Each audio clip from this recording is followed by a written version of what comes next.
Hola a todos, ¿cómo están? Muy buenas noches. Tengan todos y cada uno que nos está viendo a través de la plataforma de Facebook Live. Sean bienvenidos a otro programa más de Irreverentes. Yo soy Oscar Hernández y es un gusto para mí estar de nuevo con ustedes, transmitiendo a través de esta plataforma y llevándole lo mejor de los contenidos que impartimos aquí en la página de Irreverentes. Eh, Antes de comenzar de lleno con el tema, me gustaría invitarles a que nos busquen en las redes sociales. Pueden buscarnos como Irreverentes Podcast en todas nuestras plataformas en redes sociales.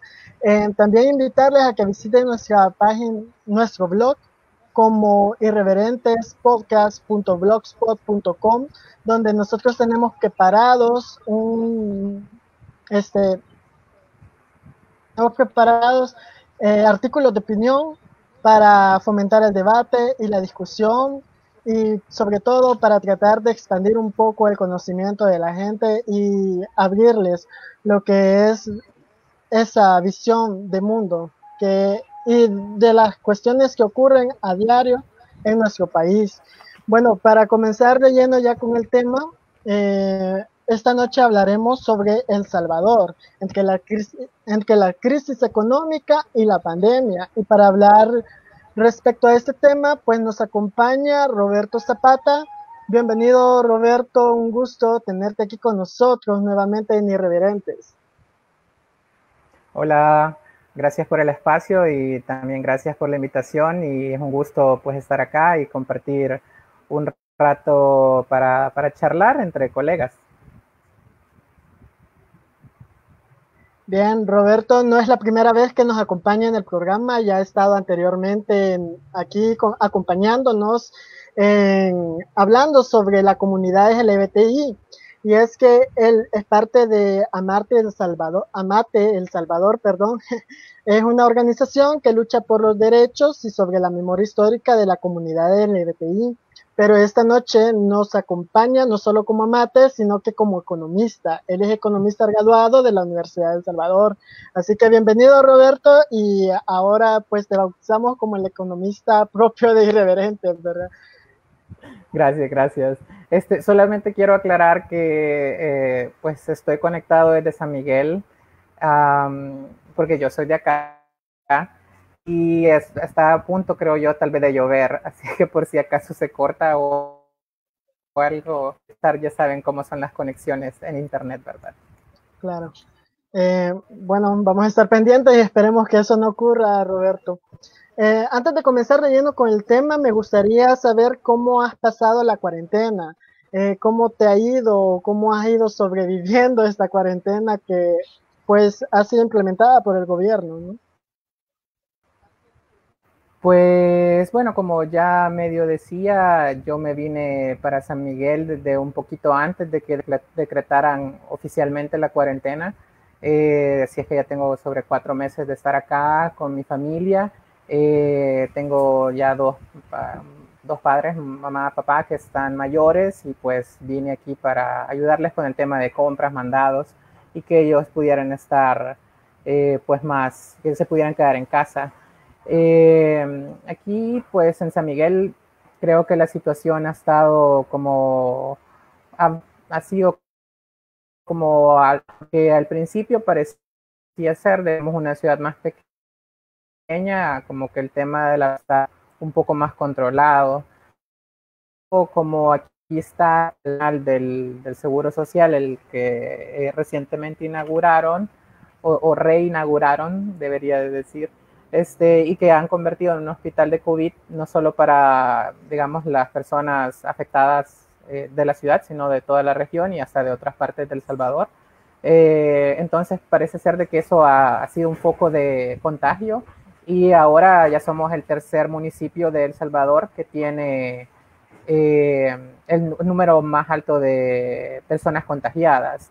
Eh, y esto, pues, si lo vemos en comparación con la población de la ciudad, es alarmante porque creo que somos tal vez como la quinta ciudad en cuanto a población y pues, como ya decía, estamos en tercer lugar de número de contagios. Entonces eso es un poco como preocupante, ¿verdad? Pero gracias a Dios aquí con mi familia hemos estado bien. Bueno, me alegro, Roberto, que tú y tu familia pues se encuentren bien. Eh, para comenzar con el tema ya de lleno, sí me gustaría saber si El Salvador, eh, es muy prematuro hablar de crisis económica o si ya El Salvador está atravesando por una crisis económica. Ok, bueno, esa es como una pregunta patada al pecho. Pues yo diría que número uno, aquí depende cómo queramos o desde qué enfoque queramos abordarlo, porque si lo vemos así de una postura crítica heterodoxa, el capitalismo está constantemente en crisis, esa es como su norma. En ese sentido, ahorita lo que más bien estamos viendo es una agravación de la crisis del capitalismo y del modo de producción, de la actividad económica. Eh, pero si lo vemos desde, digamos, una perspectiva más ortodoxa de la economía, alguien podría decir que solo se está en crisis hasta que ya hay como 2 trimestres seguidos de un decrecimiento del PIB. Eso es ya entrar en recesión económica, como lo entienden los economistas del ala ortodoxa, como decía. Y bueno, en dado caso, en ambas perspectivas ya nos encontramos en crisis. Eh, el primer trimestre de este año ya el Banco Central dio sus cálculos que efectivamente ha decrecido el PIB, no recuerdo exactamente el porcentaje, pero sí fue. Y en el segundo, que todavía no lo han publicado, tampoco, lo más probable es que ha sido también un decrecimiento, entonces eso ya nos pondría en esa situación de recesión económica. Eh, lo que quiere decir, como ya decía, de que la respuesta es sí. Estamos en crisis económica, se quiera ver por donde se quiera ver. El punto está qué tan grave es la crisis en la que nos encontramos. Sí, pero Roberto, me gustaría que nos aclararas si esta crisis económica que estamos atravesando es producto del COVID o es que ya antes se veía venir esta crisis económica, o es que simplemente la pandemia vino a acelerar lo que sería la crisis económica en el país. Sí, buena pregunta. Yo diría de que el COVID lo que vino a hacer, la pandemia, ha sido dejar expuesta la situación de crisis que ya existía para la mayoría de la población. Evidentemente, cuando uno habla de crisis, ¿verdad? No es que todititas las personas están experimentando los impactos de esa crisis, ¿verdad? Hay grupos sociales, hay una clase social específicamente que se ve mucho más afectada, que es la trabajadora, y hay una clase social que es la clase capitalista, que por lo general se ve muy beneficiada de las crisis, aunque digamos que también dentro de ellos hayan sectores que se vean más beneficiados y tal vez otros sí también impactados. Eh, pero sí, es decir, esta pandemia en la que nos encontramos, lo que ha venido a hacer es agudizar las condiciones, las contradicciones que existen dentro del sistema capitalista en cuanto a su, digamos, forma de organización de la actividad económica, en la cual pues lo que se busca es un crecimiento constante de la producción capitalista, y cuando eso no pasa, entonces entra en esta situación de recesión o de crisis en la que los principalmente afectados, como ya decía, son las familias de la clase trabajadora, y dentro de esas familias, pues los distintos grupos, ¿verdad? Las mujeres, la niñez, las personas adultos mayores, la población LGBTI, son parte de los grupos más afectados. Eh, Recordarle a la audiencia que puede hacer llegar sus dudas a través de la cajita de comentarios, ¿verdad? Roberto, pues fue un sábado 21, de marzo que dio inicio la pandemia, ¿verdad? Desde ese entonces el gobierno ha venido implementando medidas para apaciguar lo que es los casos de contagio. Una de esas medidas fue cerrar lo que es el mercado, ¿verdad? Cerrar las fronteras, decirle a la gente que no salga de sus casas porque se podría contagiar. Entonces, esta pandemia ha venido, ha venido a ocasionar un índice de desempleo. Pero antes de pasar al índice de desempleo, sí me gustaría saber qué es lo que ha implementado o si la Asamblea Legislativa ha, bueno, en qué consistía realmente la propuesta de ley presentada por el gobierno ante la Asamblea Legislativa para la reapertura económica. Sí, bueno, parte de las medidas implementadas por el gobierno de Bukele y bueno, también por la mayoría de gobiernos del mundo ha sido una cuarentenas generalizadas que las personas tienen que guardar en sus hogares. Entonces, esto, pues, una de las características es que implica la suspensión de la mayoría de las actividades económicas, no del 100%, pero sí de la gran mayoría, y esto pues tiene un impacto directo en aquellas personas cuyos ingresos son únicos o exclusivos o principalmente provienen de los salarios, o en el caso de las personas que no son asalariadas, pues que forman parte de la economía informal, lo mismo, han tenido que suspender sus actividades y tampoco reciben ingresos.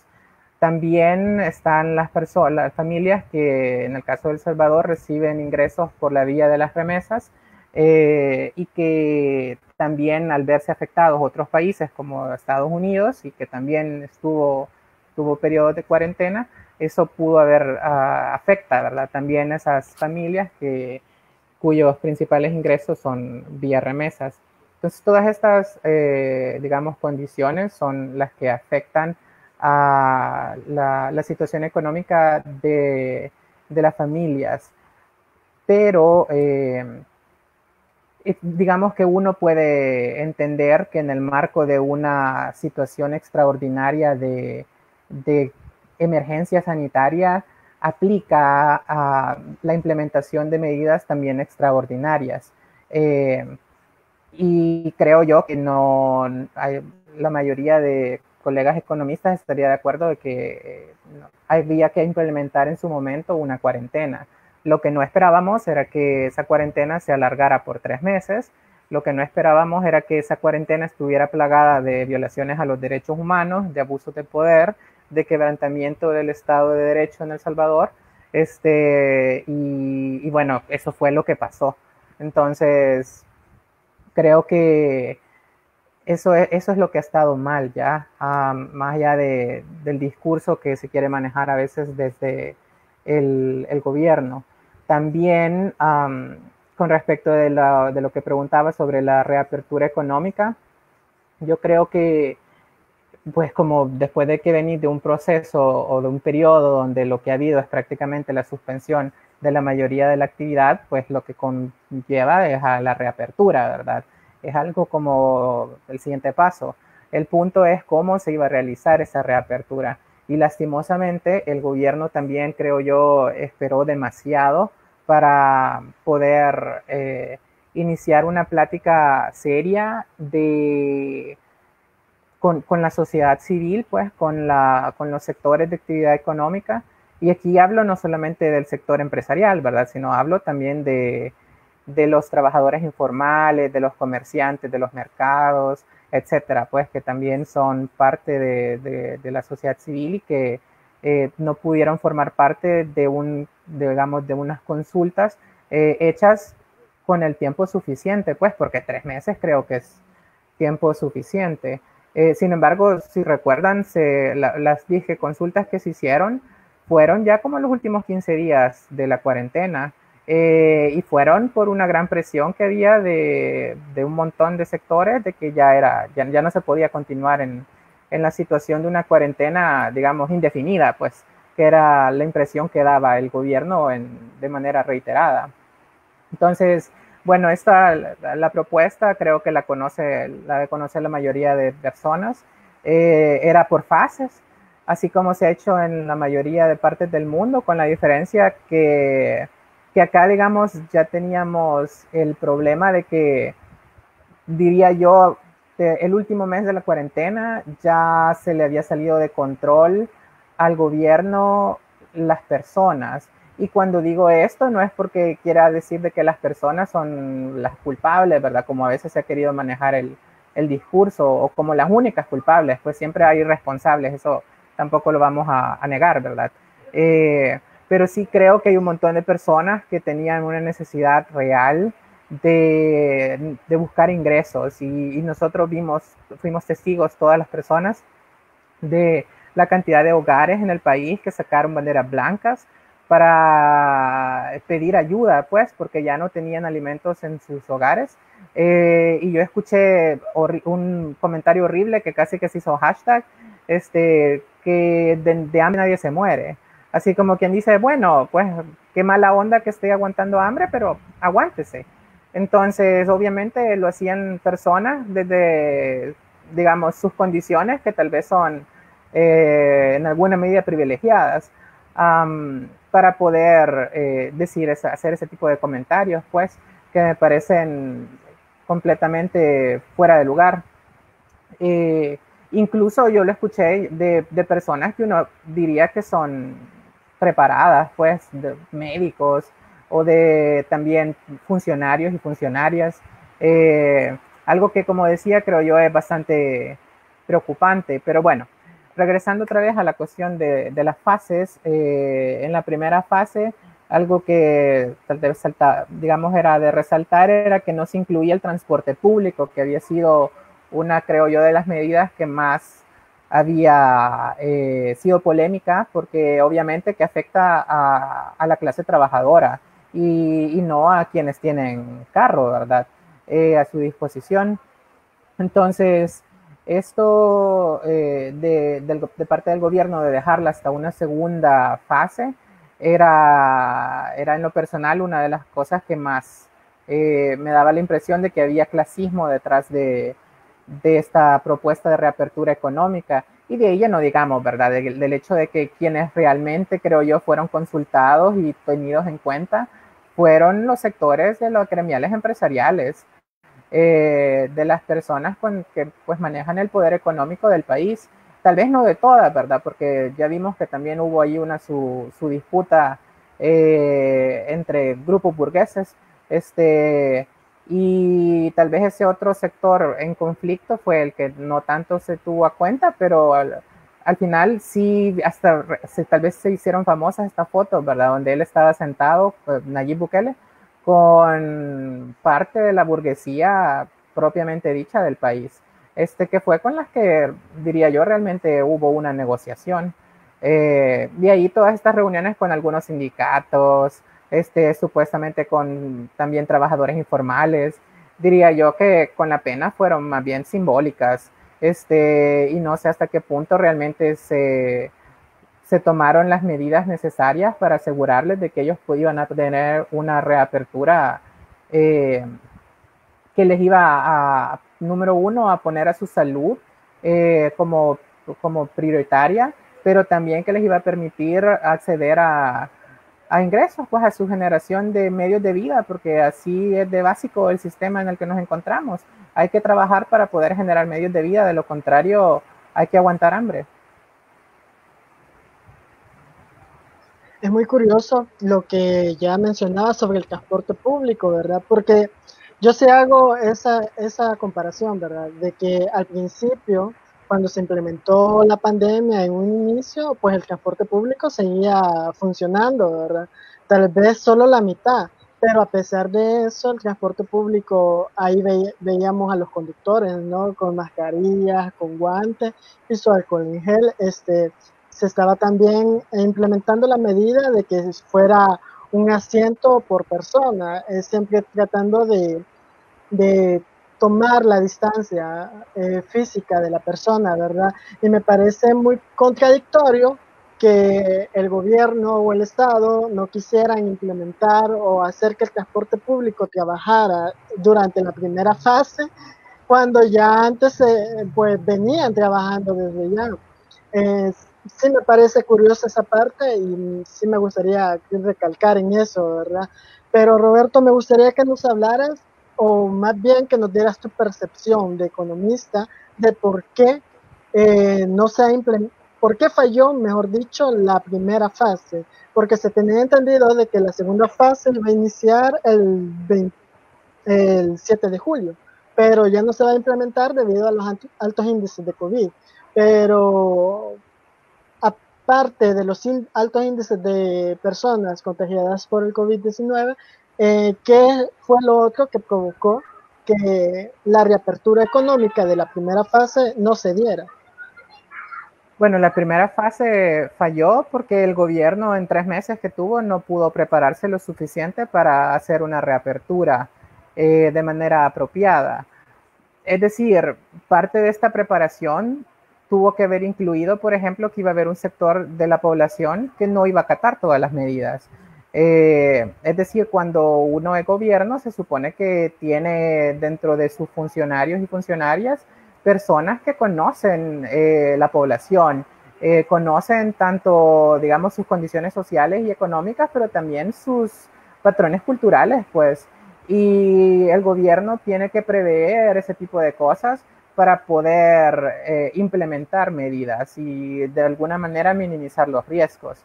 Sin embargo, vimos un montón de decisiones que el gobierno tomó que de verdad fueron improvisadas y fueron simplemente mal hechas y errores graves. Pues uno puede entender, vaya, de pronto de que sí, lo mismo que ellos dicen, ¿verdad? Que ningún gobierno estaba preparado, que incluso los grandes, digamos, economías del mundo se han visto afectadas. Pero eso no quiere decir de que aquí no se pudieron haber tratado de, digamos, consultar con aquellos sectores de expertos y expertas que contamos en el país, que los hay.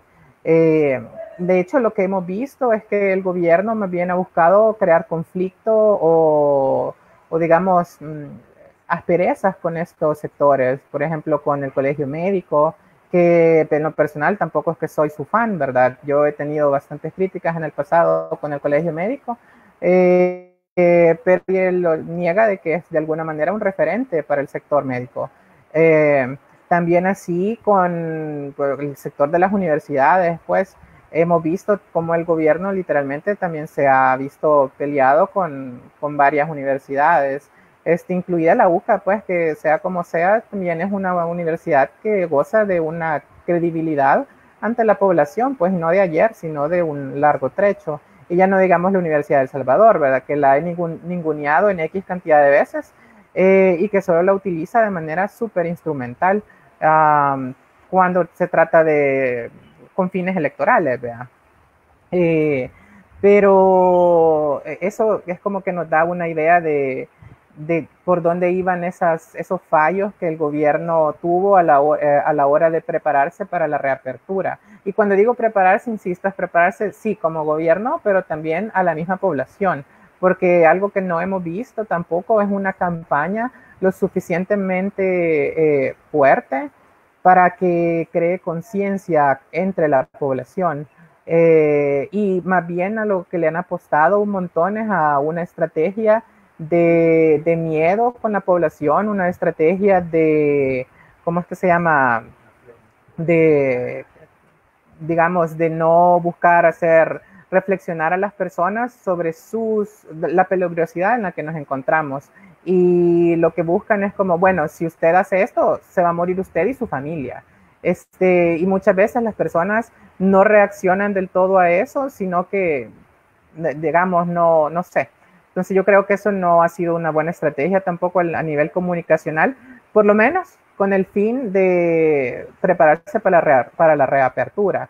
Lo que sí ha tenido un buen efecto es para una cuestión de manipulación ideológica sobre las personas, de que el gobierno tiene todo bajo control, porque yo he visto aquí anuncios, no los he visto de manera directa, pero aquí mis papás que escuchan televisión y que se oye toda la casa, he escuchado al fondo que salen los anuncios, hasta en cable, pues, de 5 minutos de duración, de 6 minutos de duración, donde salen todas las cosas que ha hecho el gobierno, varias de las cuales hay que decir son buenas. Las cosas buenas creo yo que de verdad no me explicaría que alguien esté en contra.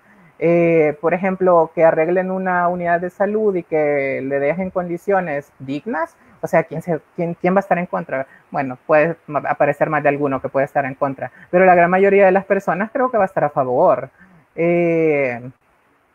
Pues entonces creo que regresando a tu cuestionamiento sobre qué falló a la hora de esta reapertura, creo que fue eso, nos falló el gobierno. También hay que ser un poco autocríticos, ¿verdad? En el sentido de que hay parte de nuestra población que no ha podido acatar las medidas. Algunas es por negligencia, hay que mencionarlo. Y en ese sentido, estas personas pues también han jugado un rol dentro de la situación en la que nos encontramos. Pero yo no diría que por esta segunda razón es lo que estamos como estamos ya. Evidentemente han habido otros errores. Sí, bueno, aquí ya comenzó a llover, pero esperamos que todavía sigan en sintonía de irreverentes. Sí es importante recalcar eso que tú mencionabas, Roberto, que ha habido una histeria colectiva, producto de la propaganda que ha hecho el gobierno para decir que tantos índices de muertos producto del COVID. Para ir avanzando en el tema, sí me gustaría que nos explicara, Roberto, si realmente es la primera vez que el país atraviesa una crisis económica o ya se ha dado a alguna otra crisis a través de la historia en el país. Sí, fíjate que tal vez solo había un punto que me había quedado pendiente de la primera parte. Bueno, la pregunta anterior que me hiciste es que sí quería mencionar. Cuando aparecieron las fases de la reapertura económica, yo estaba bien en la expectativa de ver en qué momento iba a dejar el gobierno, digamos, el inicio o el reinicio de las actividades del sector informal de la economía, que es como el principal, donde está trabajando la mayoría de la población. Pues al final de cuentas, la población empleada en este país, asalariada, es un porcentaje minoritario, es la tercera parte de toda la clase trabajadora. Y la gran mayoría se encuentra en el sector informal, trabajando como por cuenta propia o trabajando tal vez sí de manera asalariada, pero siempre desde la informalidad. Y realmente hasta la tercera fase era donde aparecía una parte que incluía como comercio por menor y por mayor. Entonces suponía yo, bueno, supongo que tal vez aquí, porque realmente no había ninguna que dijera así como sector informal, ¿verdad? Pero allí, es decir, hasta la tercera fase, pero en la práctica, la gran mayoría de personas que se gana la vida de esa manera ya había salido a trabajar. Bueno, hablo por San Miguel, que es donde yo me muevo, ¿verdad? Cuando me toca, pero y que lo veía. Entonces eso es como también para tener ahí dentro del análisis. Y bueno, respecto de tu otra pregunta sobre las crisis, sí, en el país ya había habido anteriormente crisis, como ya decía, dentro del sistema capitalista, las crisis, tanto si las querés ver de manera, digamos, dinámica a lo largo de todo el tiempo, tanto como de manera estática, como los periodos en los que se da esta recesión económica del PIB, se han dado de manera continua y cíclica. Entonces, allá en 2009, recientemente, pues, hablando de tiempos económicos, tuvimos una crisis también que afectó a la gran mayoría del mundo y que también impactó a El Salvador. Se perdieron un montón de empleos, no me acuerdo el dato exacto, pero fueron miles de empleos. Sin embargo, esta vez, en esta pandemia, se considera que va a ser el doble de pérdida de empleos que El Salvador va a estar afrontando. Entonces, eso podría llegar a ser 100,000 empleos, pues. Y obviamente eso afecta a las personas que estaban asalariadas y que van a perder sus fuentes de empleo, ya sea de manera temporal o de manera, digamos, permanente. porque han habido cierres de empresas y han habido otras que lo que han dicho es pues que suspenden actividades temporalmente. Empresas incluso grandes, ¿verdad? Ya vimos el caso de Avianca, que es una empresa que factura miles de millones de dólares al año y que igual se encuentra en una crisis y que la gran mayoría, si no todos de sus empleados están en suspensión de labores. Y ya no digamos las empresas pequeñas, ¿verdad? Que también están siendo más impactadas porque no tienen el capital con el que sí cuentan las grandes. Y que valga también mencionar que el gobierno, las medidas de apoyo a estos sectores empresariales han sido principalmente de los dientes para afuera y en la práctica ha sido muy difícil para la mayoría de pequeñas y medianas empresas poder acceder a estas medidas. Eh, y las grandes, pues que por la vía del compadrazgo siempre logran sacar algo, a menos que tengas, como ya decía anteriormente, algún conflicto directo con el presidente, ¿verdad? Y todos vimos ahí la pelea del señor Simán con Nayib y obviamente pues allí hubo también una afectación, así como la había habido antes con lo del Mr. Donut. Entonces es como, y en medio de toda esa disputa de egos y de, ¿cómo es que se llama? Por El Salvador, entendiéndolo como que fuera una hacienda, quedamos las grandes mayorías desposeídas del país, pues, que realmente estamos afrontando esta crisis de la que estamos hablando. Este, y, y bueno, antes del 2009, tal vez la crisis más grave que se había vivido ya había sido en el periodo de la guerra. Pero esto quiero aclarar que a pesar de que esas crisis, no es que fueron crisis en el sentido de una agudización de las condiciones socioeconómicas del país, pero en realidad crisis económica desde el punto de vista de las familias siempre ha habido, porque la precarización de las condiciones de vida materiales de nosotros y de nosotras es lo que prima en este sistema.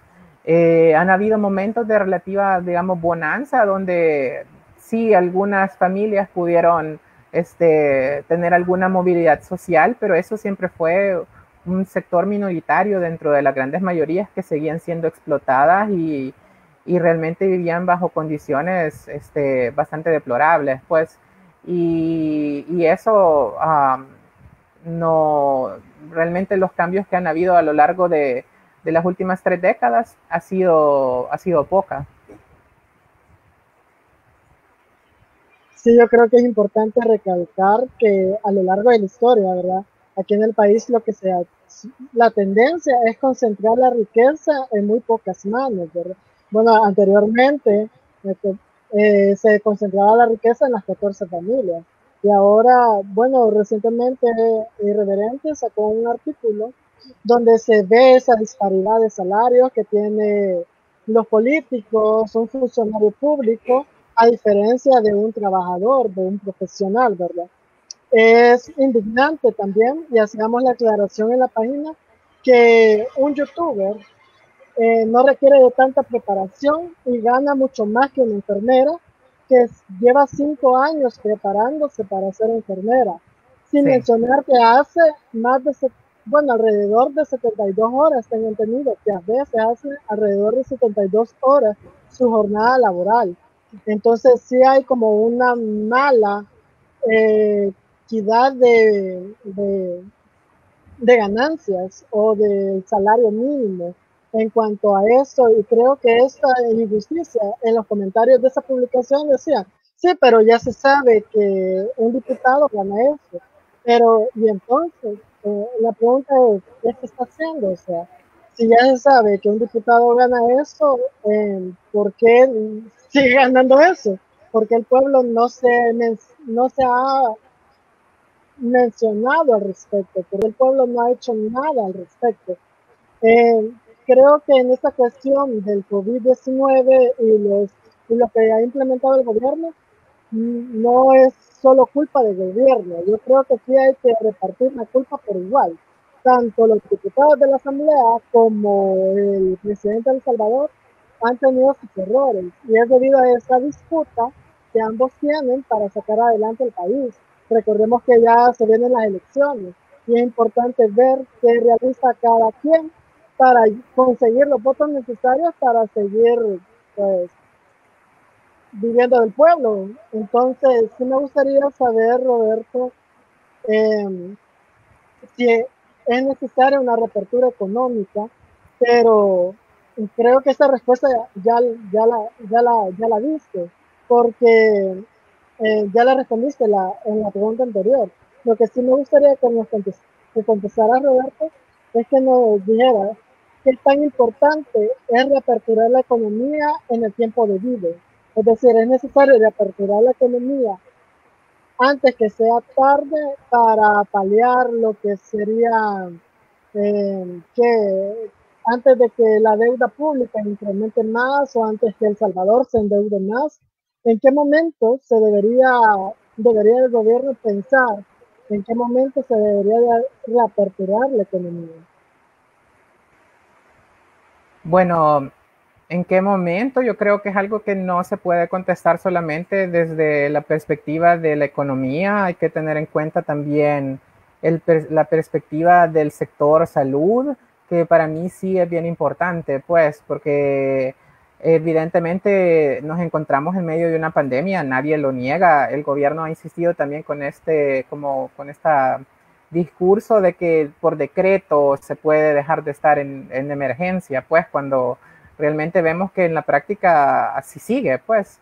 Entonces, creo yo que sí es definitivamente necesario tener en cuenta esa opinión experta de quienes saben cómo va a evolucionar o cómo se han comportado pues otras eh, situaciones de salud similares. eh, y esos son obviamente epidemiólogos, personal de salud, etcétera. Pues esos hay que tenerles en cuenta. Sin embargo, yo diría de que la reapertura económica, que esa ya está, pues ya la reapertura ya está dada. Simplemente todavía hay ciertas ramas de actividad económica, no sé qué proporción sería, pero hay una parte que todavía no ha retomado actividades del todo o lo ha hecho de manera parcial, pues. Pero yo diría que buena parte de la economía ya está funcionando y tal vez eso fue parte del problema con la reapertura también, que no fue ordenada, pues, porque el gobierno esperó demasiado, ya la mayoría de la gente se había salido. Es decir, creo que no podemos perder de vista que solamente la tercera parte de la clase trabajadora está empleada en el sector formal de la economía, que es como a la que le estaba como apostando con la reapertura el gobierno. Pero en realidad las otras dos terceras partes, o nunca dejaron de trabajar o habían suspendido, pero independientemente de lo que decía el gobierno, incluso aunque estuvieran a favor del gobierno, de todos modos ellos salieron a trabajar, muchas. Entonces, esto sí creo que fue bien importante en cuanto a la reapertura y, como te digo, a la hora de esto de si ahora vamos a tener, tal vez si tu pregunta va más en ese sentido, si volvemos a tener una cuarentena generalizada y toca hacer una reapertura.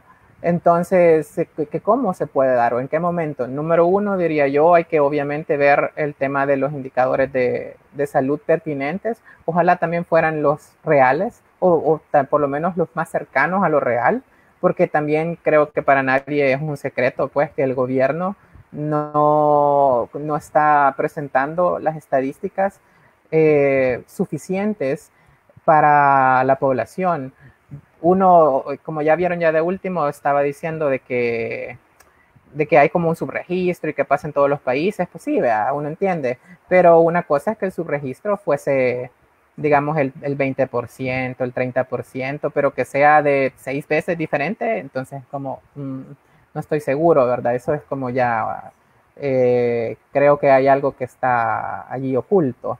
Eh, entonces, en la medida que exista esa información suficiente para poder tomar decisiones, entonces luego ya se incluye también el tema económico, pero aquí es de llevar las dos cosas de alguna medida a la par, pues, porque a veces cuando se quiere plantear como esta dicotomía de la salud y la vida es primero y luego viene como el lucro, como que todas las personas andan detrás del lucro y realmente la gran mayoría de las personas lo que está tratando es de sobrevivir en medio de este sistema que a lo que apunta es a la precarización de la vida, pues. Entonces, y pensemos, tal vez muchas de las personas que están sintonizando ahorita esto somos jóvenes, pero pensemos en aquellas familias que tienen hijos de pequeños, pues, o que tienen, o bueno, si ustedes tienen también papás mayores, abuelitos, también hay personas que dependen de aquellas que ganan ingresos. Entonces, y estas personas realmente son unas malditas solo porque andan queriendo darles las condiciones mínimas y básicas de existencia a sus seres queridos. Es decir, creo que hay que realmente pensar en eso, pues más si uno es asalariado y si tiene las posibilidades de poder estar desde casa por cierta cantidad de tiempo, tal vez no ilimitada, pues, pero realmente creo que nos falta un montón de empatía y si hay algo que nos ha ganado este sistema por completo es en esa cuestión ideológica de valores, de cómo realmente fácilmente permea en muchas personas estas ideas individualistas o bien de superficialidad, pues, sobre estos temas que son bien complejos y que creo yo tienen que ver con una cuestión ya de ética, pues también.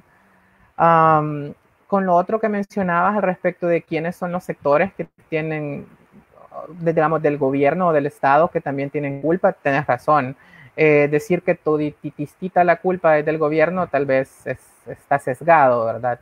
Y yo también quiero mencionar de que efectivamente de parte de los otros órganos de Estado se han cometido errores, pues la Asamblea Legislativa ya vimos que le ha aprobado varias cosas al gobierno, como el régimen de excepción, que para lo único que sirvió es para, de alguna manera, legalizar un montón de violaciones a los derechos humanos que afectaron, obviamente, a las poblaciones desposeídas de este país. Y esto pasó pues por violencia clara y explícita hasta muertes. Y creo que todos nos dimos cuenta de esos casos, aunque algunos los quisieron minimizar. Entonces, eso hay que tenerlo en cuenta también y obviamente vino de otro sector que en confabulación con el gobierno llevaron a cabo eso. De ahí en el caso de la Corte Suprema de Justicia, que yo creo que en el pasado también he tenido un montón de diferencias con ellos. Hoy no soy abogado, pues sé que estamos en un estado de democracia burguesa que funciona de una manera determinada, ¿verdad? Esa manera principalmente está dedicada a la protección de la propiedad privada, pero de alguna manera también hay algunas cosas que a veces pueden funcionar para proteger algunos derechos, digamos, como es el caso que se ha dado en esta pandemia. Ya vimos cuánta cantidad de habeas corpus sirvieron principalmente para hacer presión sobre el gobierno y que tal vez, digamos, no se siguiera profundizando la situación de violación de derechos humanos que se estaba dando. Obviamente esto no, digamos, no sé hasta qué punto habrá solucionado todo el problema, lo más probable es que no lo hizo. En cualquier momento podemos volver a caer en esa situación. Ya vemos que de hecho es lo que está ahorita exigiendo el gobierno, pues otro régimen de excepción en el que ellos de manera legal puedan poder violar derechos humanos, o sea, hacer abuso de poder de parte de los cuerpos armados sobre las personas que estamos desarmadas. Entonces, creo que hay que decirlo, que no, este sistema lastimosamente no da las suficientes garantías a la población para asegurarle su integridad, especialmente en contextos de emergencia como en el que nos encontramos. Bueno, sí, ya tú lo mencionabas, Roberto. Bueno, tratan de implementar otro estado de excepción. Y es preocupante porque qué tan preparada, y esta es la siguiente pregunta que te voy a hacer, es qué tan preparada está el pueblo salvadoreño para otra cuarentena, para otro estado de recepción en cuanto a su economía? Este,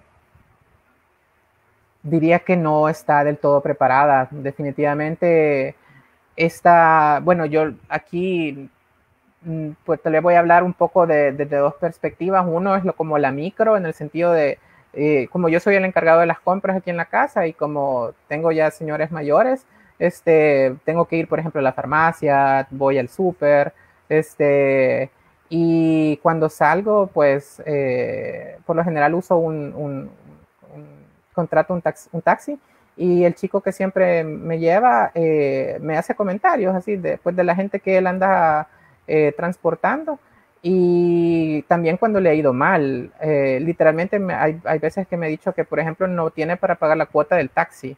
Y él fue alguien que estuvo, o sea, le hizo caso a la cuarentena y estuvo 3 meses en casa, que donde no estaba dando servicio para nada. Y un gran esfuerzo de parte de alguien que obviamente es de la clase trabajadora. Sin embargo, ya después se vio en la necesidad de salir, pues, y ahora se ha visto en medio de esta situación que ya vimos es bien complicada. Él tiene una familia, está joven, tiene una niña pequeña, una esposa que dependen económicamente de él. Y, este, o sea, así como él, me imagino que hay X cantidad de personas, no solo en San Miguel, sino en todo el país, que a pesar de que ahorita han reactivado digamos, sus medios o su forma de recibir ingresos, todavía no son en la medida en los que los tenían anteriormente. Entonces eso quiere decir que hay un montón todavía de vulnerabilidad y que si ahora se le corta completamente a estas personas sin que se les asegure de alguna manera medios de vida para un periodo de 15 días o no sé de cuánto vaya a durar una nueva cuarentena, son personas que corren el riesgo de caer en una situación de hambre o de desalojos, porque los 3 meses que se acuerdan que íbamos a tener, donde iba a haber esta como moratoria de que no se podía desalojar a nadie, y que no se le podía cortar los servicios básicos, ya pasó. Entonces, ahorita ya hay personas que probablemente las desalojaron o están bajo esa amenaza si no pagan. Entonces, creo yo que esto es una situación latente que hay que tener en cuenta cuando se toma también la decisión de una cuarentena, pues por cuánto tiempo y a dónde se implementa. Yo sí creo que desde el punto de vista tal vez meramente como economista, ¿verdad? No, no voy a hablar como un epidemiólogo porque no lo soy, pero yo creo que es de considerar la opción de las cuarentenas focalizadas. De verdad que hay un montón de municipios que son pequeños, que no han sido afectados por la pandemia de manera súper grande, que me da la impresión que podrían no estar en cuarentena, pues. Y hay otros, como por ejemplo el área metropolitana, que vemos donde sí es como mucho más grave la situación. O como ya mencionaba aquí mismo San Miguel, pues. Entonces, creo que cómo prepararse, hay que prepararse para una nueva cuarentena, porque ya sea que la hagamos ahorita en el corto plazo, en algún momento probablemente la vayamos a tener que hacer. Pero allí es de ver cómo se le puede asegurar a las personas los medios para que puedan, no sé, tener lo básico, pues así como lo de los $300 al inicio de la primera cuarentena, que yo creo que con todo y todo fue una medida buena, pero que fue mal implementada, pues, que tuvo errores y ojalá para una segunda fase se puedan arreglar los errores, también teniendo en cuenta pues nuestras dificultades económicas, ¿verdad? Como país de la situación fiscal, que es un punto que no hemos abordado todavía. Sí, ¿verdad? Ya mencionabas lo que es los $300 que había dado el gobierno en un inicio para paliar un poco lo que es la economía en cuanto a la cuarentena. Pero realmente el gobierno tiene la capacidad para volver a implementar estos $300 a la población en un dado caso se vuelva a implementar la cuarentena. Porque tengo entendido que, bueno, según un artículo que publicó el diario de hoy, el Banco Central de Reserva, publicó que el PIB podría caer en un 8.5 y que las remesas han caído en un 11%. Entonces, tengo entendido que al caer el PIB se incrementa la deuda pública. Entonces, ¿en qué sentido el gobierno podría volver a ayudar a las personas en cuanto a los $300 si se volviera a implementar la cuarentena? O incluso se podrían seguir dando los paquetes alimenticios que están dando las alcaldías o incluso el gobierno.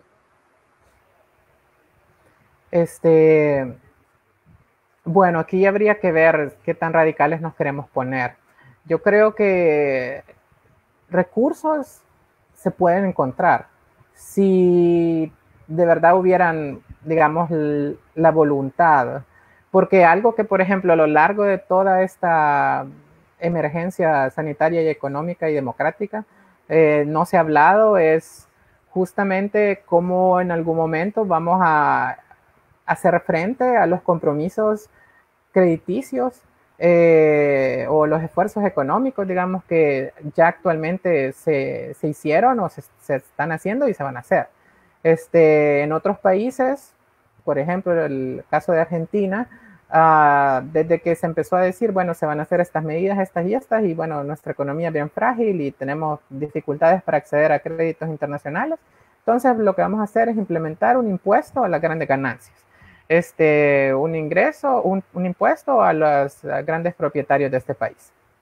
Entonces yo creo que esa parte todavía no ha habido esa discusión en este país. Y bien galán, hemos visto ahí quejándose por X o Y razones a un montón de personas millonarias.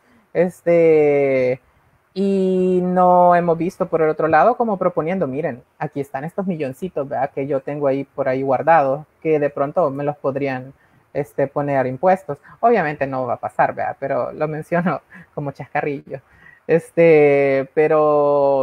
Pero sí, yo creo que no hay que no hay que dejar de lado eso. Pues es decir, todo lo que está pasando ahorita también pasa por un análisis de justicia fiscal, de que necesitamos cómo lograr la sostenibilidad del Estado salvadoreño. Con eso no quiero decir exacto que quiero que quede igual como al estado en el que se encontraba antes. Ojalá fuera para mejor, pues que se implementaran cambios estructurales, no solo en las instituciones del Estado, sino en las propias personas, que tomáramos conciencia de estas injusticias, de estas desigualdades y que buscáramos organizarnos para presionar para el cambio. Pero creo yo que mientras no logremos, digamos, por lo menos empezar ese debate de estos otros sectores que, como vos ya mencionabas, pues han venido acumulando y concentrando, centralizando riqueza por décadas, no vamos a poder, vamos a seguir respondiendo como, bueno, es que no hay dinero. También hay que decir de que aquí en el país nosotros pagamos al año $1.000 millones en servicio de deuda, alrededor de $1.000 millones. Entonces, a ese, por lo general, así creo que ha habido creo que no ha habido mes que que le hayan dicho que no hay dinero. Porque ya me acordé que como en 2016, algo así, como que hubo un momento donde hubo retrasos de parte del gobierno, pero fue a las pensiones. Obviamente a los bancos internacionales, a los pagos de bonos, a esos nunca se les ha fallado.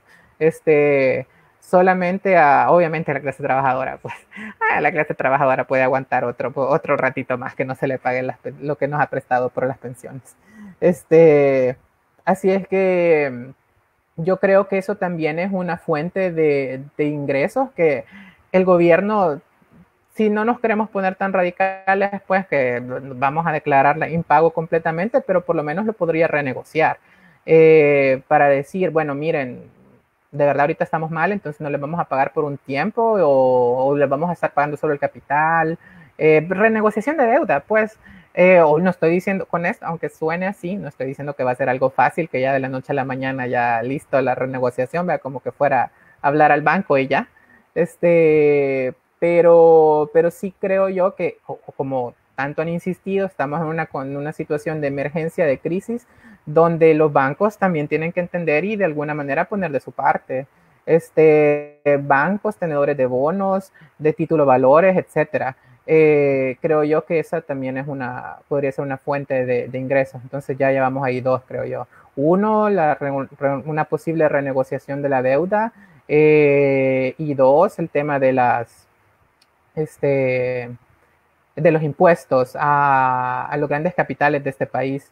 Eh, bueno, insisto, podríamos ver otras opciones, pues, pero más allá de estar como pensando en opciones que realmente tal vez no son viables, no porque no existan las posibilidades materiales para hacerlas, sino porque no hay una voluntad política para hacerla. Creo que por allí viene dado más el problema de a la hora de si existen los recursos para poder implementar una, una medida de apoyo económico como lo de los $300. Con esto, nuevamente quiero decir que no estoy diciendo que hay que hacerla exactamente igual. Por ejemplo, tal vez se podría focalizar mejor, se podría dar un poco menos de dinero, no sé, pues. Eso es algo que se tiene que, digamos, determinar por medio de un estudio tan profundo como sea posible. El gobierno tiene técnicos buenísimos, trabajando tiempo completo, que lo pueden hacer desde casa, no tienen que llegar a presentarse al MINEC, no tienen que llegar a sus oficinas para hacer este tipo de estudios. Entonces, tampoco tienen que contratar una consultoría de $500,000 para poder hacer esto, pues. Incluso creo que si le piden apoyo a entidades internacionales, hasta se lo podrían dar, pues. Pero pareciera ser de que no sé, no hay una voluntad, es lo único que creo yo que es la mejor explicación. Bueno, Roberto, bueno recordarle a la audiencia que nos está sintonizando que puede hacer llegar sus preguntas, sus dudas o comentarios en la cajita, ¿no?, de comentarios de Facebook. Es curioso que mencionaras lo de los empresarios que tienen sus riquezas ahí guardadas, pero nadie las ofrece. Y yo hoy en la mañana estaba recapacitando, ¿verdad?, de que la empresa que más se ha beneficiado de toda esta cuarentena es el Super Selectos, porque no ha cerrado para nada y ha estado vendiendo sus productos, ¿verdad? Y es curioso también porque nadie se ha tomado la molestia de ver si cumplen con las condiciones de salubridad para seguir comercializando. Entonces, esto me lleva a la siguiente pregunta, Roberto. ¿Realmente quiénes se ven beneficiados de una reapertura económica? Reaperturar la economía en El Salvador beneficia a ambos, al pueblo como a la empresa privada por igual, o siempre uno es el que sale mayor beneficiado que otro. Fíjate que, buena pregunta. Yo diría que de hecho quienes se benefician no solo de la reapertura, sino de esta misma crisis en la que nos encontramos, son varias personas. Nada más, como les comentaba, que yo salgo aquí a la casa a comprar las pastillas que tienen que tomar mis papás de manera prescrita siempre. O sea, voy seguido a las farmacias y de verdad que creo que cada vez que salgo, que es una vez al mes a la farmacia, hay una farmacia nueva en San Miguel. Es algo que... Y me pongo a pensar que tal vez recordarán que hace unos años se dio esa ley de medicamentos y que saltaron como pulgas en bote un montón de personas, industrias farmacéuticas, diciendo que iban a quebrar, que ya nadie iba a poder tener una farmacia, que no sé qué.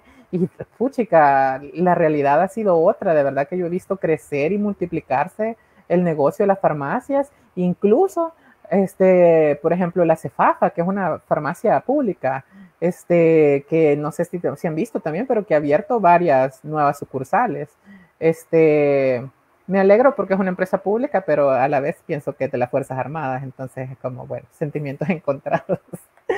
Pero bueno, yo sí creo que lo quería poner también como ejemplo de otro sector que se ha visto beneficiado. Y ya no digamos aquellos, digamos, farmacéuticas a nivel industrial grande, ¿verdad? Corporaciones, que son las que están ahorita luchando literalmente por el lucro de tanto de los medicamentos para tratamiento del COVID como lo de la vacuna. O sea, eso es claro de un sector de que es, no, y que es millonario, pues que es uno de los más poderosos en el mundo.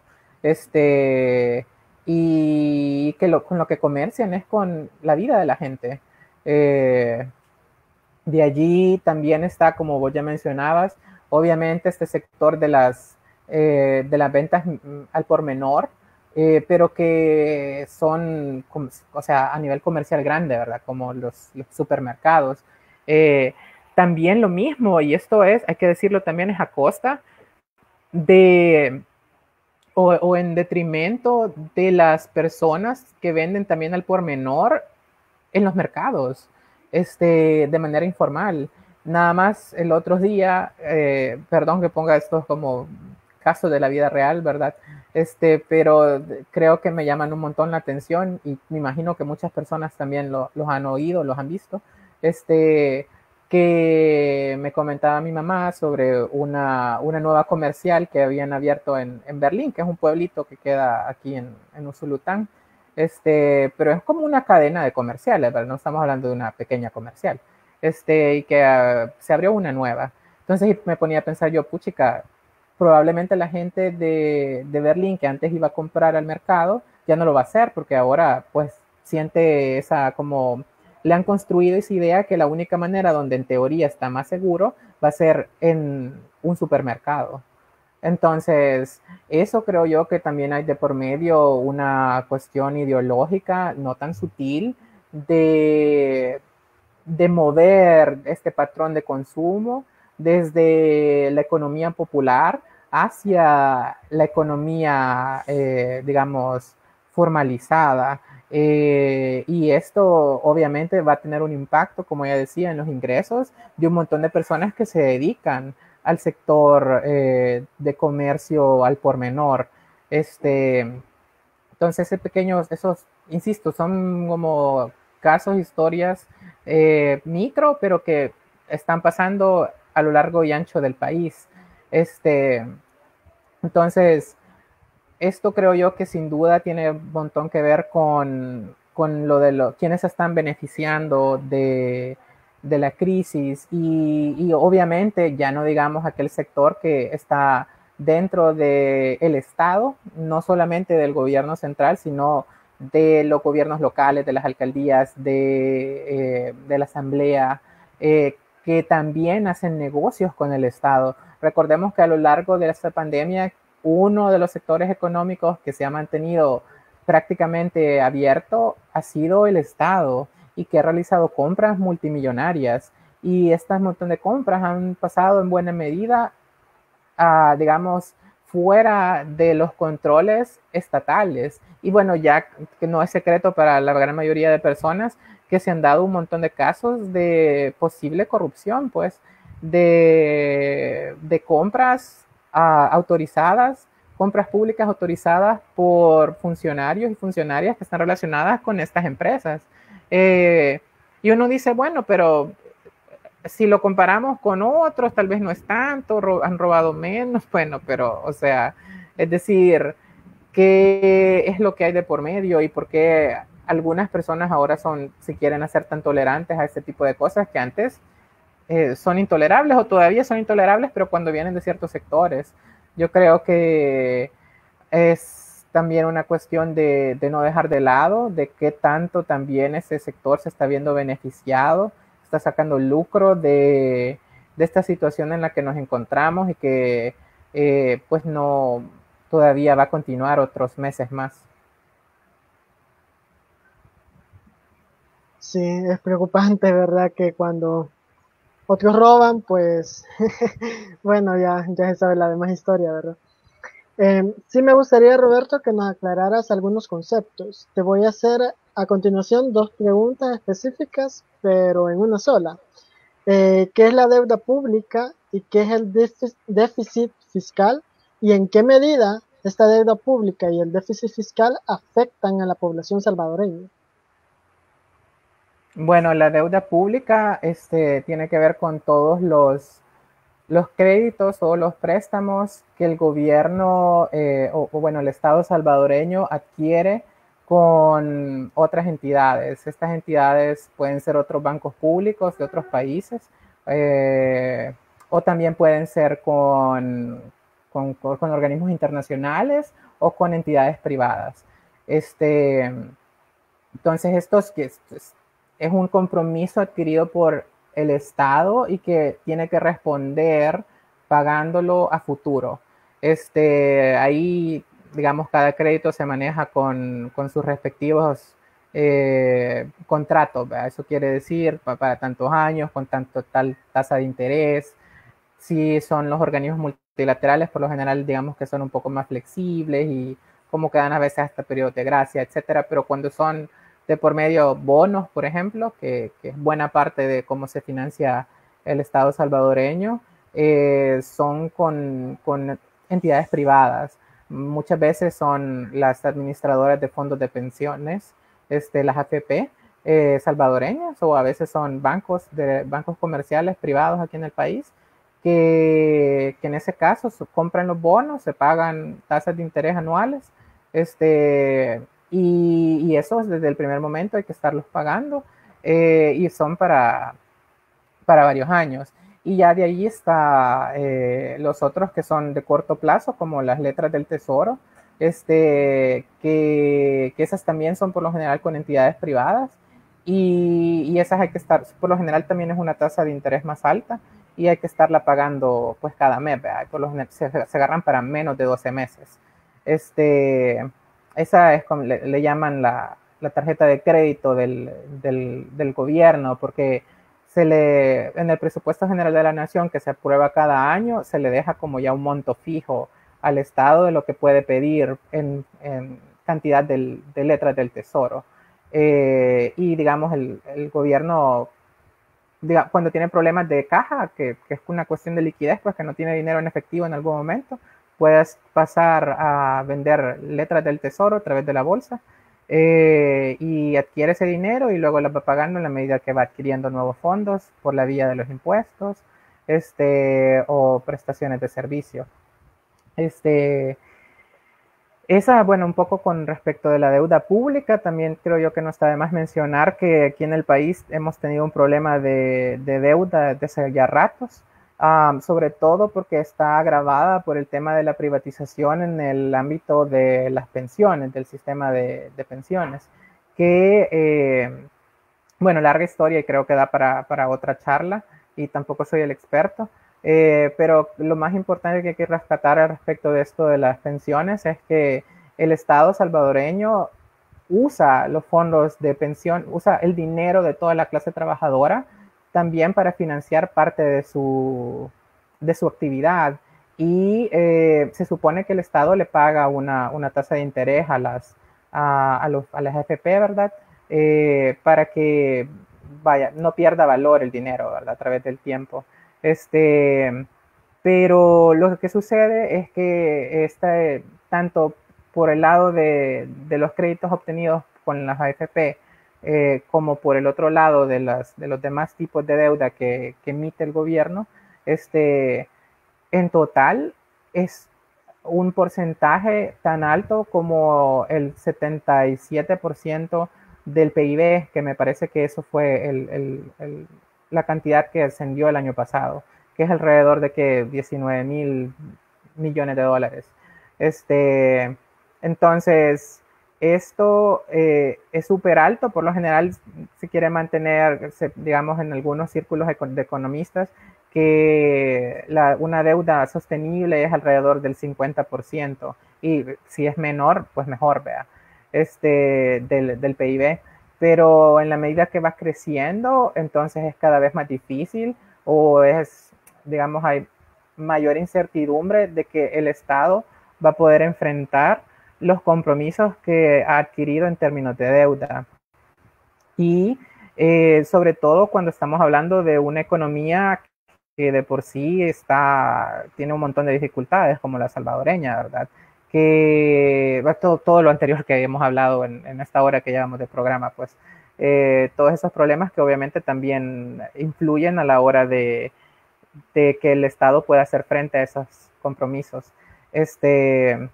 Pero también esto tiene que ver con el otro hecho, que es el de el déficit fiscal que preguntabas, que, ¿cómo es que se llama? Es simplemente la diferencia entre los ingresos del Estado y los egresos del Estado.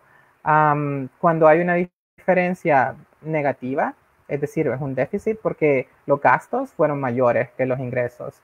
Los ingresos que obtiene por todas las formas, ingresos por impuestos, ingresos por otros tipos de contribuciones especiales, ingresos por ventas de servicios, etcétera, donaciones también, tanto con los gastos que tiene por pago de salarios, por inversión en infraestructura, por pago de la deuda, etcétera. Entonces, todos estos se hace al final un consolidado y la diferencia, si es positiva, es superávit.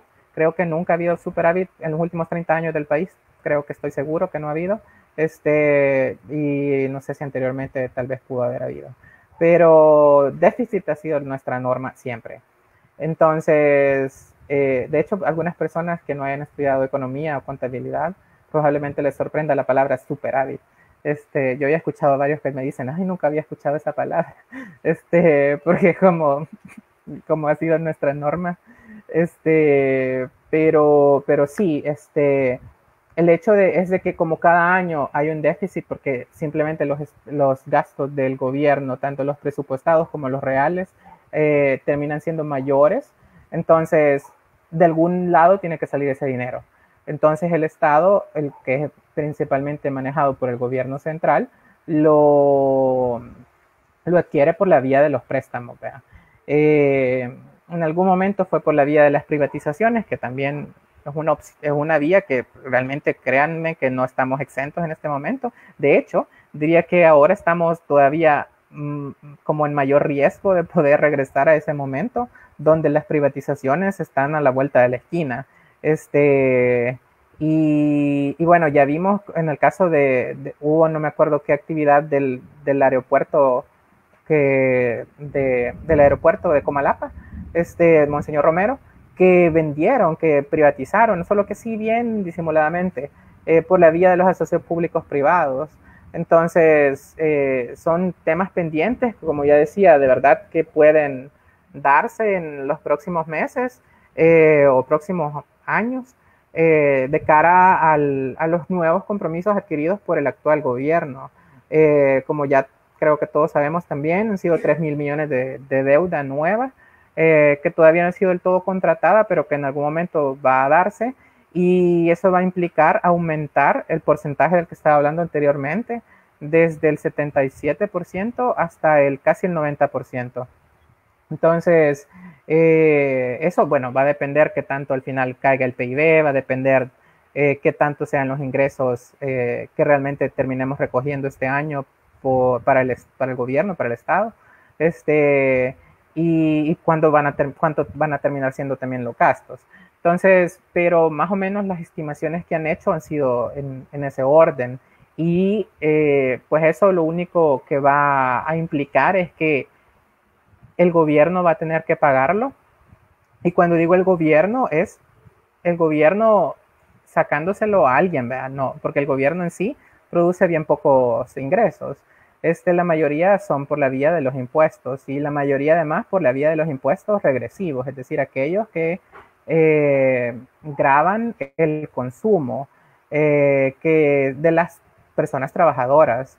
Entonces eso implica una mayor injusticia fiscal, ¿verdad? Que se fuera a dar, por ejemplo, un aumento del IVA, que es una amenaza perenne, sempiterna de la economía salvadoreña, que siempre puede pasar, y que algunos a veces como que lo quieren ver como un fantasma, ¿verdad? Como no se ha dado en todo este tiempo, ya no se va a dar. De verdad creo que nunca debemos de dejar de pensar que eso puede pasar en cualquier momento. Y ahora más, como ya decía, porque vamos a tener encima organismos internacionales que pues de verdad pueden poner, o ya han puesto en el pasado pues a El Salvador a hacerse cargo de estos compromisos y si no, porque tienen X cantidad de formas para poder coaccionarlo a responder. Entonces, y bueno, ya vimos que tenemos un gobierno que es bien complaciente con el sector externo, pues porque tiene que ver con un tema ideológico también de por medio. ¿Verdad?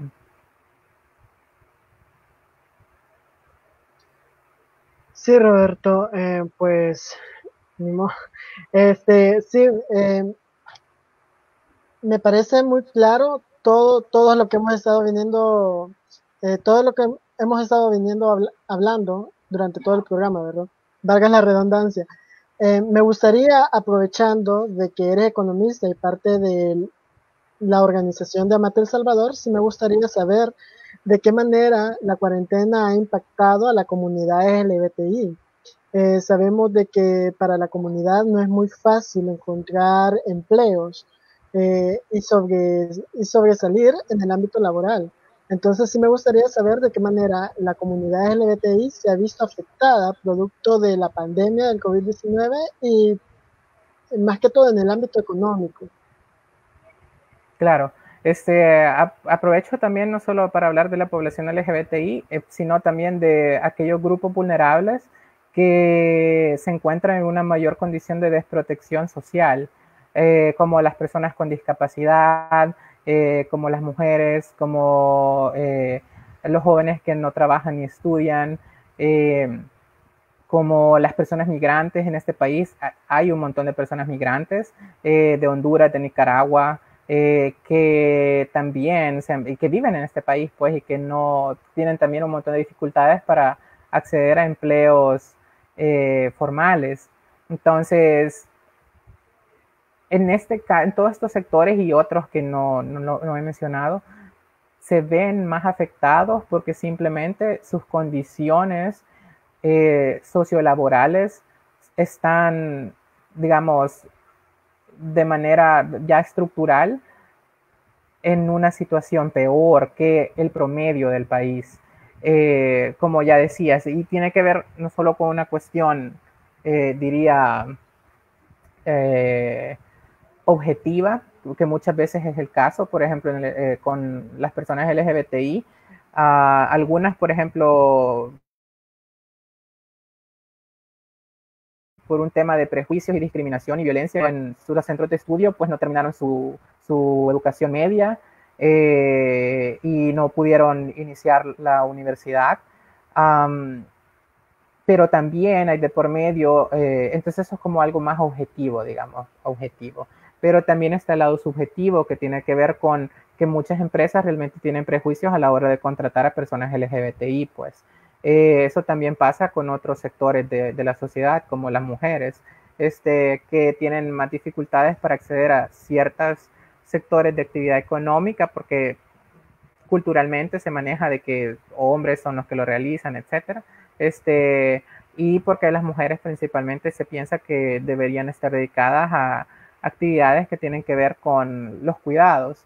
Entonces, esto también va de por medio con una cuestión de valorización económica de esas actividades, pues. Eh, y, bueno, lo mismo con estos otros sectores que, como ya decía, tienen mayores dificultades para acceder a puestos laborales que incluyen prestaciones laborales o derechos laborales realmente.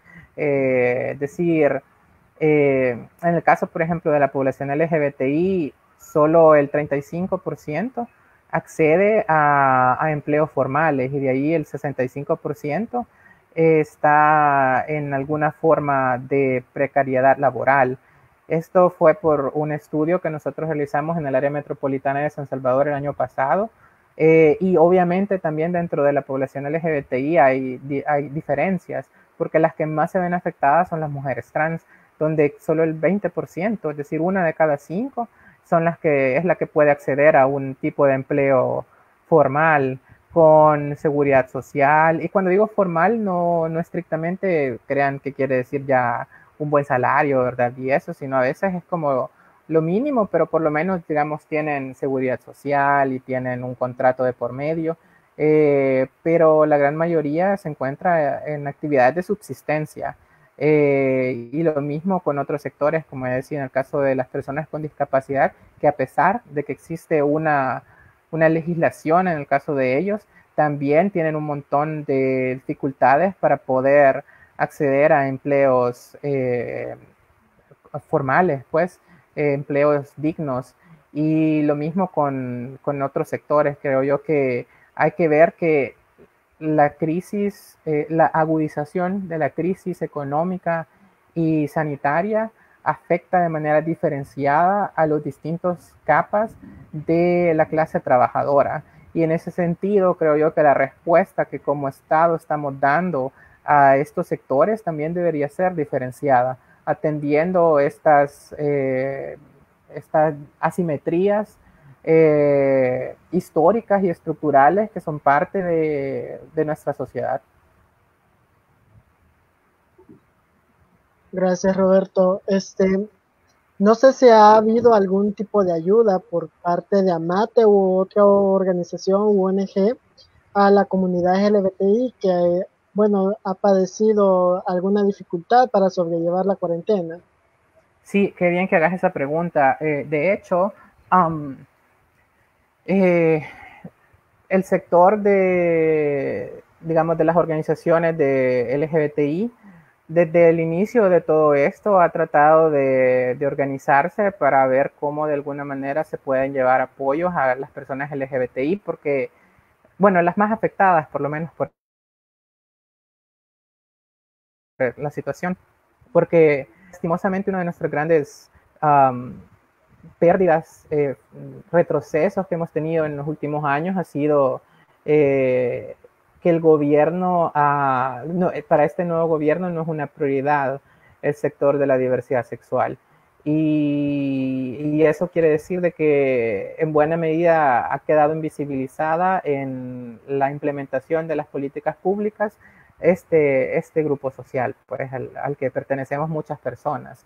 Y no solo, insisto, no solo pasa con la población LGBTI, pero yo creo que en este caso particular sí ha sido más evidente, porque es algo que desde las organizaciones veníamos denunciando desde el día 2 del gobierno, que fue cuando se eliminó la Secretaría de Inclusión Social. Y bueno, hay que decir que en alguna medida, gracias a estas denuncias que se han dado en los últimos meses, el gobierno, bueno, más específicamente el Ministerio de Cultura, ha tratado de ahí de ir como tomando algunas medidas. Son medidas todavía, creo yo, insuficientes, son medidas que todavía no logran implementarse de la mejor manera, pero por lo menos hay que mencionar pues que ha habido un esfuerzo, aunque sea mínimo. Sin embargo, como población que es garante de derechos, nosotros deberíamos de exigir que el gobierno realmente responda y esté a la altura de lo que se esperaba, pues porque mucha de la población LGBTI votó por este gobierno esperando que las cosas iban a ser para mejor y que ahora salgan con una gracia diferente, pues como que no, ¿verdad? Entonces, en ese sentido, creo que necesitamos una población LGBTI que sea bastante crítica. Yo creo que hay mucha que lo es, pero todavía hay una porción que no. Y en esa porción creo que necesitamos ese pensamiento crítico y de denuncia para que el gobierno, no solo el gobierno, pues el Estado salvadoreño responda acorde a lo que es su responsabilidad. Eh, También, como ya decía, desde la sociedad civil organizada hemos tratado, en la medida de nuestras posibilidades, llevar solidaridad con las personas que sabemos están en una situación de mayor dificultad. Um, y pues yo he sido testigo y anduvimos repartiendo distintos apoyos aquí en la zona de San Miguel, en la Unión y en el área metropolitana, que de personas como mujeres trans que se dedican al trabajo sexual, de que están realmente pasando una situación bastante complicada, porque son personas que ese es su único medio de subsistencia. Y además, en el caso de la población LGBTI, creo yo que está agravada por el hecho de que no contamos con una red de apoyo familiar tan fuerte como lo tiene la mayoría de otra población. Hay que mencionar que muchas han sido echadas de sus casas por sus familias, pues, y estas personas no tienen esa opción de decir, bueno, me voy a ir donde mi papá o donde mi abuela durante estos meses de dificultad. Hay muchas personas que sus familias ya no las reconocen como tal, pues. Entonces, estas personas obviamente son las más vulnerables en estos casos y el Estado debería de ser el que responda por ellas. Eh, También, pero bueno, como el Estado no lo está haciendo, como ya decía, desde la comunidad hemos tratado de ver en qué medida se le lleva un apoyo, aunque sea temporal, pues, porque obviamente no tenemos los recursos, no tenemos ni económicos, ni logísticos, ni técnicos, etcétera, para poder llegar a toda la gente que debería haber. Y se supone que el Estado para eso se creó, pues para que pueda garantizar los derechos y la dignidad de todas las personas. Pero hasta el momento se ha quedado corto. Sí, lamentable definitivamente el papel del Estado en cuanto a brindar ayuda a la población LGBTI. Y ya tú mencionabas también otros sectores que también se ven vulnerados en cuanto a la economía durante toda la pandemia, ¿verdad? Ya para ir finalizando, Roberto, sí me Sí, gustaría. perdón, solamente tal vez antes de finalizar quería agregar un punto sobre este económico porque no quiero dejarlo de lado porque es súper importante y tiene que ver con la economía. Y es también esto que tiene que ver con la división sexual del trabajo. Hay que mencionar que otro digamos, de los aspectos más impactados en esta pandemia por el tema de que principalmente las familias tienen que quedarse en casa la mayoría del tiempo, es que ha habido un sobrecargo sobre las tareas del hogar, el trabajo de reproductivo, de los cuidados en el hogar sobre las mujeres. Y esto tiene que ver también con una cuestión estructural de una pues, injusta distribución de ese trabajo que es importante, aunque no haya de por medio un reconocimiento monetario. Eh, entonces eso creo yo también que no hay que verlo de menos, porque también ha sido parte de los impactos que se han dado durante esta pandemia. Y lo mismo ha sucedido con todas aquellas mujeres que trabajan pues en el sector de las labores domésticas, ya así de manera remunerada, que también han sido muy afectadas por todas estas situaciones en la que nos encontramos. Sí, concuerdo definitivamente con ese aporte que nos has dado, Roberto. Ya para ir finalizando, sí me gustaría saber, como economista, cuáles son tus propuestas para ir abriendo el mercado paulatinamente y si El Salvador se puede reponer de esta crisis económica, cuánto tiempo le puede llevar a El Salvador reponerse de esta crisis. Bueno, pues supongo que aquí va a salir mi lado más optimista y yo voy a decir de que sí, que El Salvador va a reponerse de esto. Este, pero el problema es en esa reposición, en ese proceso de reposición, cuántas personas van a sufrir, cuántas personas vamos a perder. Creo yo que de eso también hay que como tenerlo en cuenta, ¿no? Eh, y por eso hay que tratar de ver cómo podemos organizarnos y aquí sí, no solo el gobierno, sino toda la población para poder hacer cambios estructurales en este país, porque, insisto, si regresamos a donde nos encontrábamos anteriormente, sería una tristeza. Necesitamos realmente tratar de apostarle a avanzar y solo vamos a poder avanzar en la medida que, número uno, reconozcamos que el actual modelo económico en el que nos encontramos es contrario a los intereses y a la vida y de toda la población, pues, y de la naturaleza. Es insostenible, es absurdo, es contrario a los derechos humanos, entonces hay que cambiarlo. Como mínimo, el modelo económico. Pero obviamente también hay que ser críticos al respecto del modo de producción en el que nos encontramos, que también es contrario a la vida y hay que buscar cambiarlo.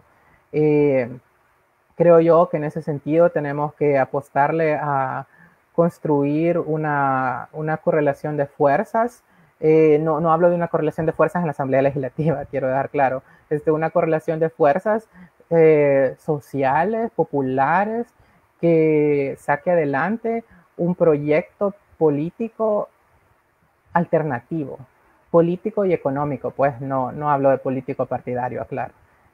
Bueno, puede ser pues también una cuestión partidaria, pero tiene que ir más allá de eso. Esto va como una cuestión de corto, mediano y largo plazo. Entonces, ¿cómo vamos a lograr ir construyendo esa correlación de fuerzas? Pues, número uno, creo yo, es a través de cosas pequeñas como este espacio, donde podemos hablar, podemos discutir entre compañeros, compañeras, para poder escuchar ideas y después podernos irnos involucrando, ¿verdad? Articulando, creando redes para poder, desde los espacios que podamos, ir también sumando más personas.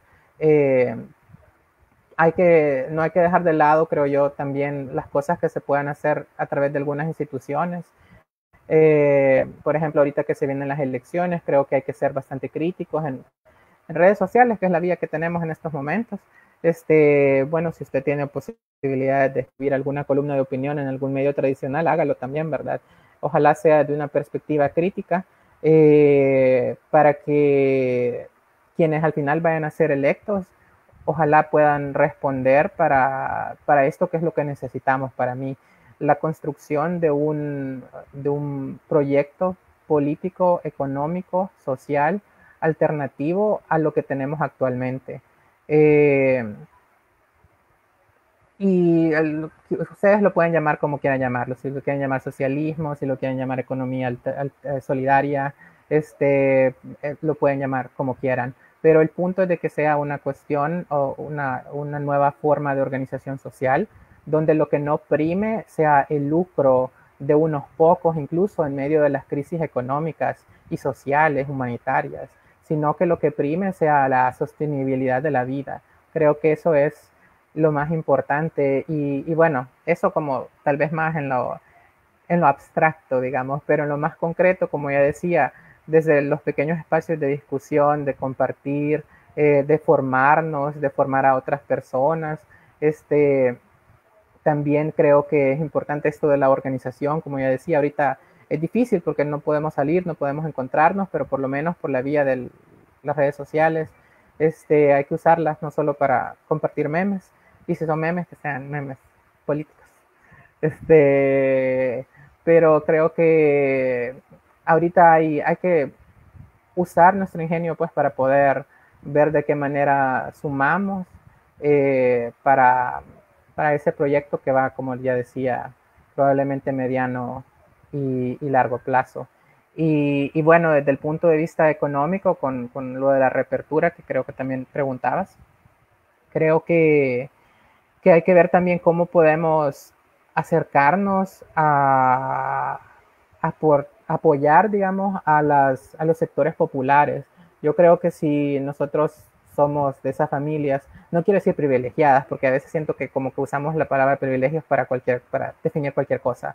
Es decir, si uno tiene ingresos de remesas en una casa y eso te ajusta para lo básico y puedes estar en casa, no quiere decir que sos privilegiado. Entonces, pero si tenés esa posibilidad y podés ir a comprar, ojalá puedas comprar digamos, en un mercadito cercano que tengas a tu casa. Creo que con esos pequeños ejemplos podés hacer de pronto, ayudar pues a otras personas, y si podemos, ya no digamos, solidarizarnos por la vía de apoyar económicamente a quienes más lo están necesitando, pues también que lo hagamos. No tiene que ser solamente por donando dinero, puede ser también poniendo nuestro tiempo, nuestra fuerza de trabajo para ir a entregar apoyos, tomando las medidas de precaución, ¿verdad? Eso también es parte de la organización comunitaria. Y bueno, de allí creo que, como ya decía, ver de qué manera también nos podemos involucrar en este debate, público de la reapertura económica desde nuestras formaciones, porque aquí tienen que intervenir todos, pues, todos y todas, no solamente, esto no solamente se tiene que quedar en una plática de economistas, ojalá podamos también ser partícipes todos los sectores, pues no solo los profesionales también, sino aquellas personas que son parte de la economía, que son todas. Entonces, todas por la vía de la organización deberían de poder tener una voz a la hora de poder ver cómo pues, hacer ese proceso necesario, obligatorio pues, de reapertura, así como lo hemos estado llamando. Bueno, en ese sentido, nosotros como irreverentes también, bueno, nos pueden decir que somos un tanto positivos, idealistas, soñadores, pero sí proponíamos que nuestros funcionarios públicos y los políticos pues bajaran el salario, ¿verdad? Como una manera de apaciguar lo que es la crisis económica. Pero sabemos que eso nunca va a pasar si la población salvadoreña no se organiza y exige algo parecido, por ejemplo. Muchas gracias, Fíjate Robert. que no te escuché cuál era la propuesta, porque se cortó. Que los diputados o los funcionarios públicos, en este caso los políticos también, ¿verdad? Todo el sector político, se disminuyeran el salario. ¿Sería una propuesta viable? Sí, sí, la verdad es que hay otros países que ya lo están haciendo. Yo hoy temprano estaba leyendo que en Costa Rica el gobierno está proponiendo un 15%, es temporal, para los funcionarios que más ganen, porque obviamente eso tiene que ser gradual, ¿vea? No puede ser igualitario para todas las personas que están empleadas en el gobierno, pero sí creo que esa es una vía. No sé hasta qué punto del todo digamos que vaya a aliviar todas las finanzas públicas, pero sí creo que desde el punto de vista de la justicia es importante, porque como bien decís, hay un montón de personas que ahorita literal la están pasando muy mal y que en el gobierno estemos sosteniendo salarios de asesores por $8,000, por $6,500, muchos de los cuales no tienen ni siquiera un título de por medio, pues como que injusto e indignante. Definitivamente de acuerdo, Roberto. Bueno, ha sido un gusto tenerte aquí con nosotros, hablando de economía y de la población LGBTI. Sí me gustaría despedirme, invitándolos a todos a que nos busquen en las redes sociales como Irreverentes Podcast y que visiten también nuestro blog como irreverentespodcast.blogspot.com, donde tenemos preparados para ustedes diversos artículos de opinión. Muchas gracias, Roberto. Esperamos tenerte en un futuro aquí en Irreverentes. Esperamos que también pase pronto la cuarentena y nos podamos reunir y podamos seguir debatiendo con respecto a este tema, que es un tema muy amplio como para tratarlo en una hora. Nos hemos pasado la hora y todavía quedaron preguntas ahí resguardadas. Muchas gracias, Roberto. No sé si gustas decir algunas palabras más antes de irnos. No. Pues agradecer por el espacio nuevamente, como ya les decía, me emocionan este tipo de momentos en los que podemos compartir, porque desde nuestros muy humildes lugares, ¿verdad? Porque tampoco es que no las podamos todas, pero sí creo que en la medida que tenemos en una discusión colectiva podemos ver cómo construimos. Y yo creo que es importante la labor que ustedes están haciendo desde Irreverentes y les exhorto pues a que continúen y que lleven esto a más personas.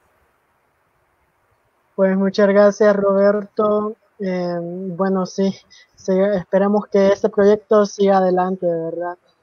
Nuevamente agradecerte, Roberto, por tu tiempo y por brindarnos tus conocimientos como economista en esta ocasión.